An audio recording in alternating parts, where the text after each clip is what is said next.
When you think of Fontaine, what comes to your mind first? The magical level of technology that the city has peaked in? Or is it the air blowing through the hollow head of Farina? Where does it go? Or perhaps how good of a boy is Baguette? All of these are good answers, though by far one of the biggest traits of the nation has definitely been its diligence on how the nation has presented itself.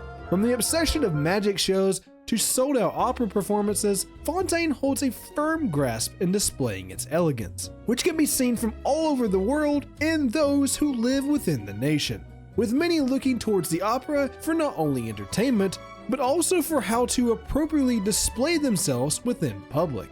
However, to say Navia appears a little overdressed might be an overstatement. Her beautiful long dress, laced in colorful bows and ribbons, and of course her long flowing blonde hair, all topped off with her heavy ornamental umbrella, is sure to help her stand out even within the densest crowds of nobility. And while it can be understandable to wish to look proper, Navia likes to take it to a whole nother level. So where does she get this drive from? And can you even imagine how many hours it must take for this woman to get ready every morning? Navia obviously cherishes her extravagant design, with her overarching character art playing in well on properly displaying not only the exaggerated and illustrious fashion style of Fontaine, but also offers a deep look into the life and history of her family as well, especially when you look into the life of her father, Callas. For starters, have you ever taken the time to admire her name? It may seem simple at first, but Navia's father is well known for helping bring the aquarail system to life, and judging by his seafaring / pirateering appearance, yes, I made that up from the eye patch, it definitely seems that Callas has spent more than his fair share of time on the ocean. And since Navia can simply be translated in Latin to mean ship, it wouldn't be far-fetched to possibly say that her father could have given her her name in the first place. Though, it doesn't just stop there. Her elegant dress not only is full of thrills and plenty of tasteful colors, but also is covered from top to bottom in various awesome designs and hidden details that could easily fly right past you if you weren't paying close enough attention. Ever notice those little wheels lying on her side? These could lead to a number of things, whether it could be just a small reminder of her father, or simply just a small decoration that could lead on to her name resemblance. It can also still be fun to think what it could actually mean. I noticed while digging around on Reddit, I found a great Reddit post made by Azdaha Stinky Breath over on Navia mains, where they pointed out that the ship's wheel seems to look rather stunningly similar to the same exact one that's portrayed in her father's design. And while it may not be the exact same replica, I think it can be a near perfect guess to assume that this object must have some sort of significance within her family, and that she is carrying on the same exact style of wearing a ship wheel just like her father has. However, now she is wearing two, not just one.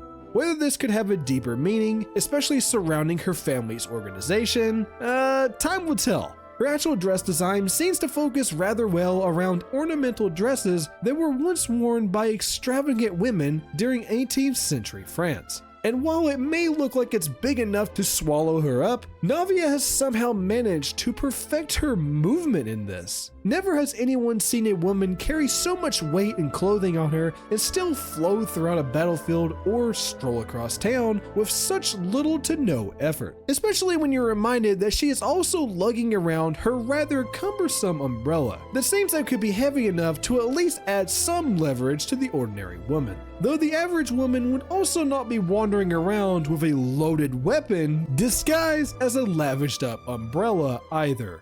When asked with the question with why Navia partakes in such an exotic apparel and why she chooses to vastly stand out from the crowd, I think a good reference would be to take a look into her past. Opera has always been one of the most cherished pastimes in all of Fontaine. So much so that claiming that your life revolved around binging the art to be as common as consuming water. Navia, much like everyone else, once cherished these magical plays as well, and was completely fascinated in the complex beauty of tragedy and the art of creating fantastic tales through the art of story. Though, sadly over time, her love of the art has drastically declined, mainly due to her having difficulty separating art from the tragic reality of life. And instead, she rather dedicates her life towards protecting real people's lives from spiraling into the same tragedy that she just watched on stage. However, even then, Navia is still conflicted in living her life every day, and seems as if she is trapped in the life of a character who has lost her sense of purpose. She often finds herself becoming absorbed in this overwhelming fear that she is never truly doing enough, and that she is instead lost in this endless cycle of performing tasks, sometimes to an extreme level, in hopes to feel some sort of satisfaction in her lifetime story. With that said, however, I'd like to also compose a theory here that perhaps based off of her conflicted love of performance and her dedicated passion on trying to create a sense of purpose, that maybe she has consciously or even subconsciously has also found her own fashion as being a means of fitting into both categories. Plus, does she not look amazing in sunglasses? Okay, so maybe I just made this entire video just as an excuse to talk about how amazing she looks.